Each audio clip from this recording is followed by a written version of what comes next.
Now introducing Tomichella Curry.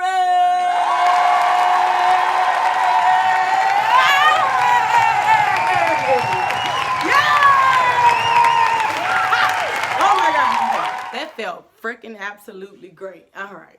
So, hi everybody. Oh my gosh, I've been waiting so long to do this. Does it bother y'all that I hold a mic? Because it don't bother me one bit.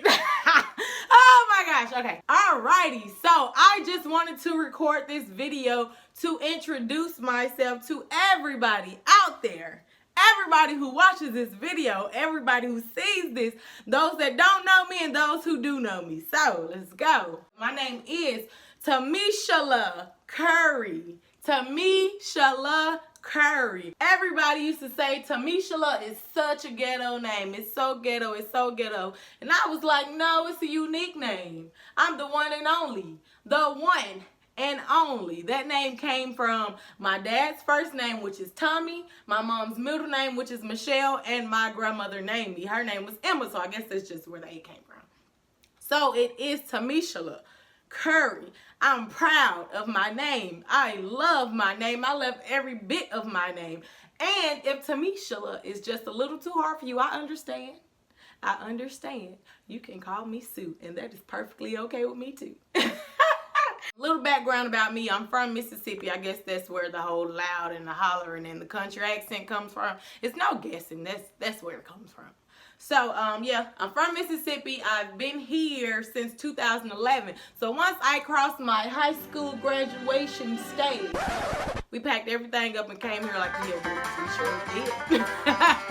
So, yeah, came out here. And then after, I think, a year and a half, maybe 2 years, I finally got enrolled into a college, and I got enrolled into the University of West Georgia. Let's go Wolves! Yeah!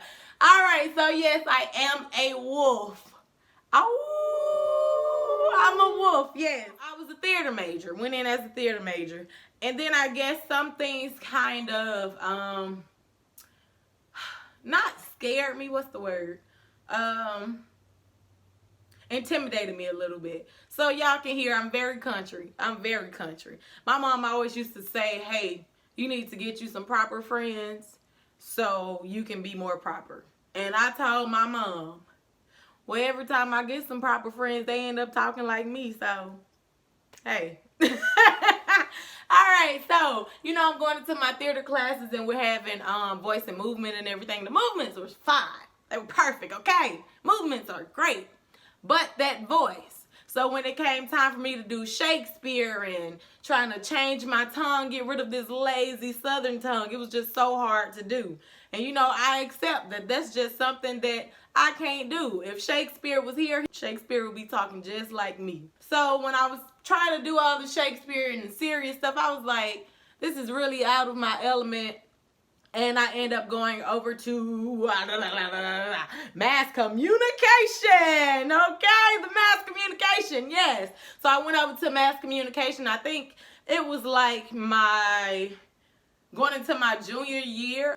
And so I was still trying to figure out what everything was. And I was trying to be a little hands-on with everything. So I did get into film. I got into photography. I did a little bit with news, radio, and editing and everything. I basically kind of got a little sample of everything. So now that I am out of college, I've been out of college for 2 years. It really don't seem like it. I mean, it just, woo! It went by quick. All of the jobs I've taken has just been to pay my bills. So I always get caught up into something. And then it's like, I need a job real quick because I need money to pay bills. I worked in retail a lot, like my whole life. I went to school for mass comm with theater and everything. Nothing on my resume says mass comm or theater besides my education. Yeah. Wow. So I kind of get intimidated by it sometimes because a lot of the people that I was in class with, a lot of those people, they're gone off doing things in that mass communications field, and I'm just here like I was a cashier. So yeah, it can be intimidating. It can be stressful, very stressful. Very stressful. So that's why I'm trying to make this video to introduce myself and get myself out there. There's a lot that I can do. I can do a lot. As y'all can see, I'm very talkative. I'm very up. I'm an upbeat person. I'm a very upbeat person. I don't mind going to people and asking questions, doing interviews. I don't mind doing any of that. You name it, I can do it. One thing I learned is that I can learn. Did y'all hear me? I can learn. I can learn. I can learn. I can learn. I can learn. Like, you tell me what you want me to do, I can learn it and I can do it. I can execute. I can do it. I may ask 1,000 questions, but I guarantee you I can do it. I don't feel like there's nothing that I cannot do. I can do it. You teach me, I got you, okay? What I value and what I'm very passionate about. So I am very passionate about young girls and their confidence and them chasing their dreams and their goals and them knowing that they are beautiful and them having a voice. Like, I'm so passionate about young girls because I was a young girl who was broken. You know, I started off single parent home. It was me, my mom, my sister, and my brother. So she raised the three of us. My dad left when I was very young, a baby. I always knew, like, felt something in my heart that I wanted my dad in my life. Like, I always felt that. I always felt that way. Even when I didn't know him that well, I always just felt like a daddy's girl. I remember writing a poem in high school, and it was something about being a daddy's girl, and he's not even here. Like I said, I started off young, trying to fix myself, trying to fix things, realizing things. And I know that the healing process can be long, it can be hard, and if there's a person that's weak, super weak, they may not make it through it. I'm so glad that I'm a strong individual, and I'm so glad that I've been kept. I'm so thankful that I've been kept because I feel I have a story to share and I want to share it with the world. And on top of sharing it with the world, I want to reach out to younger girls and get them on a path to healing themselves as well. Sometimes I get to the point where I feel like, oh, I'm not qualified because I don't have this degree, or I didn't study this psychology class or these psychology courses, or I didn't go to school and get a degree in this. But no, who says that having that paper, that degree says that, oh, now I'm qualified? No. Because I feel like everybody who's been through something and who has made it out of something, they're qualified. You are qualified. I am qualified. I have a story. Me and my dad are like this now. And I won't say me and my dad are like this because of him reaching out to me. It was because I always desired that relationship with my dad. You know, we cut communications a lot. Like him blocking me, not me blocking him blocking me, changing his number and all that stuff. But when I got to college, and I took one psychology course, Intro to Psychology with Dr. Comm. Oh my gosh, I love him. I love him. But I took that one psychology class, and going into that class and like him just talking, everything just made me think about my relationship with my dad. And if I find this journal, I'm sure there's plenty of stories and stuff I've written down, because that was my main focus in that class, was to get that relationship that I wanted with my dad. So, and now I have it. My dad, we're like this. We're the same person, actually. It's so funny.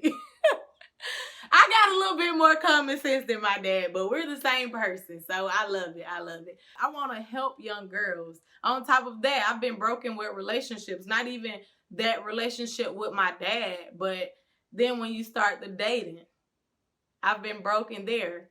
And I'm in such a great place. I'm in such a great place. Broken with friendships. You know, going to school and being the pretty girl. I was the pretty girl coming up in. It's not always easy being a pretty girl. It's not. You get bullied. You get talked about. People spread the rumors about you. I remember it used to be days where I would just run in the bathroom at school and just cry. Or else I'm in class crying. I remember it was one time I was in, sixth grade? I was in sixth grade. And I walk into the band hall and this girl yell out, "It's a in the band hall." And I was like, whoa. And you know, I didn't say nothing. I've never been the person that tries to fight. I'm not a fighter. I'm a lover. I like to hug on people, love on people.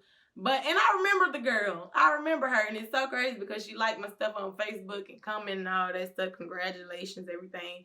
Yeah, so I remember that day. So when she yelled it out, like, I didn't even say nothing. I didn't acknowledge it or anything. All I did, I walked over there to my band director, got the stuff that I needed to get from my teacher, and y'all. I'm telling y'all, when I walked out that band hall and closed that door, like the tears just fell. I'm like, why? I didn't do nothing. All I did was came from 5th grade, the building down below, to this building. I didn't do nothing. I ain't never been the type to pick on nobody, bully nobody, none of that. I've never been that type. Like, never. Never. And to come there and be that young and to just be bullied like that was one of the worst parts of my life. Like, worst. And I have so many nieces and nephews. I don't have any kids. I have so many nieces and nephews that I look at them and I wonder, like, what do they go through that they're not telling us?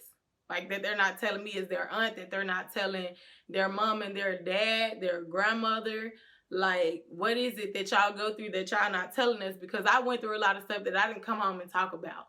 Like, this might be the first time that my mom hears about this right now. Like, of course she knows I kind of got bullied a little bit, but I don't think she knew how bad it was. I want little girls to know that they are loved. Like, even if you're not getting that love at home, or the love that you desire, even if you're not getting that, I'm starting to really realize, like, you can't blame it on the parent that they don't give you that love, because that's probably how they were brought up.